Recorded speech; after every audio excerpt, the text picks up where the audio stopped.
Alright, just trying to keep track of this engine rebuild from start to the eventual finish. Took off the air box. That little plug goes right back onto the air box. That hose goes right back onto the top of the air box. Undid the boot, like the book says. I'm going to be disconnecting these wires here to the coil. As you can see, they lead into the body, so when the engine drops, that wouldn't be good if they were still sticking there. And there's a bluish wire that goes right down into there. I believe that's an oil pressure sender of some sort. Trying to get that out of there. And so that was a little pause there, but this wire goes down into there, the oil pressure sender.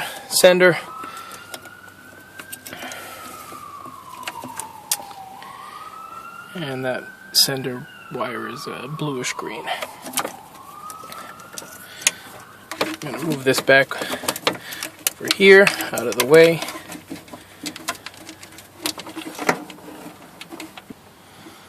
Alright, next I'm going to be unplugging this right here from the relay. And I'm going to be unplugging this right here.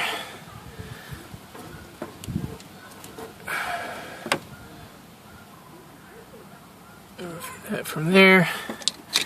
And I'm going to be unplugging the hoses from the deceleration valve.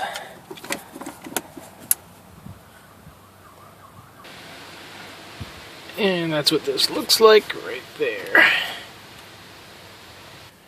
Next I'm going to be undoing the upper engine mounting bolts. One's right there, and one is right there. Looks like they're in reverse, but we'll see how that looks. And we're going to be undoing the accelerator cable. Should just slide right out of this little clip after I unbolt that. Alright, so after loosening this little nut there, the accelerator cable slides right out. I'm going to push it through the shroud. And so when that engine falls, the accelerator cable won't snap.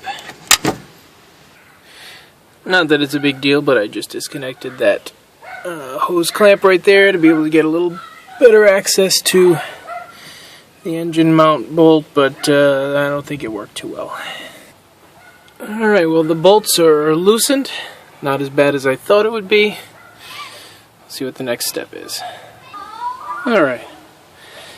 This is what came out of the top right of the engine.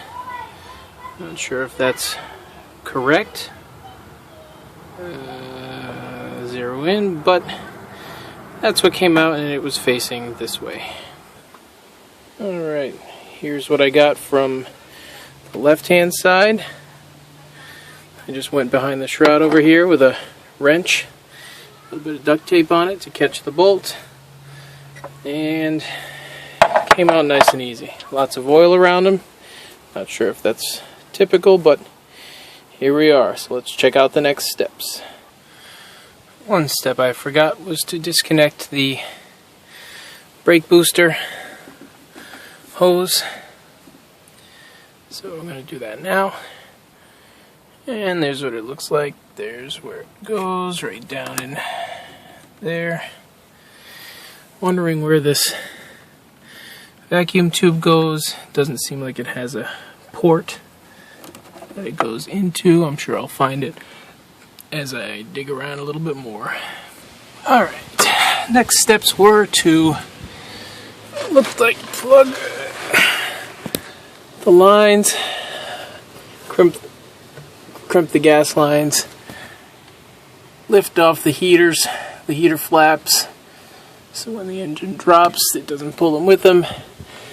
It doesn't look like there's any pressure regulator of any sort, like the book says, so I think if I just undo this clamp right here and undo the other clamp similar to it on the other side, I should be good to go.